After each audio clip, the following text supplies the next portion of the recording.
हरे कृष्णा प्रिय भक्तों, आज हम अपने ठाकुर जी के लिए एक सुंदर सी प्यारी सी पगड़ी बनाना सीखेंगे।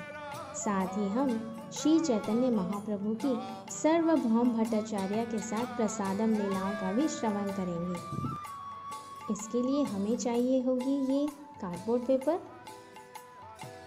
और फिर हम इसमें वी शेप ड्रॉ करके इसे कट कर लेंगे। एक दिन श्री चैतन्य महाप्रभु पुरी के जगन्नाथ मंदिर की मंगल आरती के दर्शन कर रहे थे। इसके पश्चात वे सार्वभौम भट्टाचार्य के घर पहुंचे, जो कि मंदिर से कुछ ही दूर श्वेत गंगा के निकट था।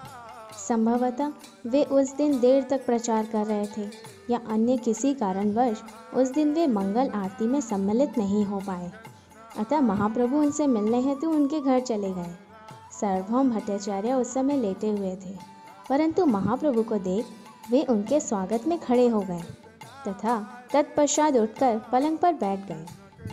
महाप्रभु ने उनसे प्रश्न किया, आप कैसे हैं? उन्होंने उत्तर दिया, मैं ठीक हूँ। फिर महाप्रभु ने कहा, मैं आपके लिए जगन्नाथ जी की मंगल आरती का महाप्रसाद लाया हूँ, क्या आप थोड़ा लेंगे? इसके उपरांत उन्होंने सार्वभौम भट्टाचार्य को थोड़े काजू प्रसाद में दिए। काजू रेतीली मिट्टी में अच्छे होते हैं, अतः जगन्नाथपुरी के आसपास की मिट्टी रेतीली है तो वहाँ काजू अच्छे उगते हैं। सार्वभौम भट्टाचार्य ने शीघ्र ही वे काजू खा लिए। फिर महाप्रभु ने उनसे प्रश्न किया, ऐसा कैसे कर सकते हो कि एक ब्राह्मण होते हुए तुम्हें तो सूची की सभी नियम ज्ञात हैं, फिर बिना मुँह धोए ये काजू कैसे खा लिए तुमने? फिर सार्वभौम ने एक श्लोक उच्चारित किया, जिसका अर्थ है, जहाँ भी जगन्नाथ प्रसाद मिले या महाप्रसाद मिले उसे शीघ्र ही ग्रहण करना चाहिए। ऐसा करने का कोई कड़ा नियम, समय, जगह अथवा परिस्थिति के बारे में सोचने की आवश्यकता नहीं है। प्रसाद को कृष्ण के समान समझकर उसे शीघ्र ही ग्रहण करना चाहिए। जब भी प्रसाद परोसा जाए उसे उसी समय ग्रहण करना चाहिए। फिर महाप्रभु ने मुस्कुराते हुए कहा, अब तुम स्मार्ट नियमों से परे हो चुके हो। दो प्रकार के ब्राह्मण होते हैं, पहला प्रकार है वैष्णव ब्राह्मण एवं दूसरा प्रकार है स्मार्त ब्राह्मण। स्मार्त ब्राह्मण नियमों के अत्यंत पक्के होते हैं।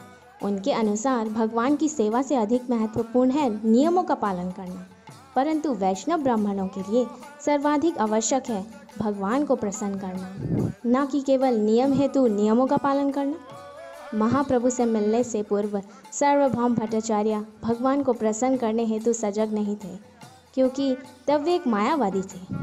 तब भगवान को प्रसन्न करना उनका ध्येय नहीं था।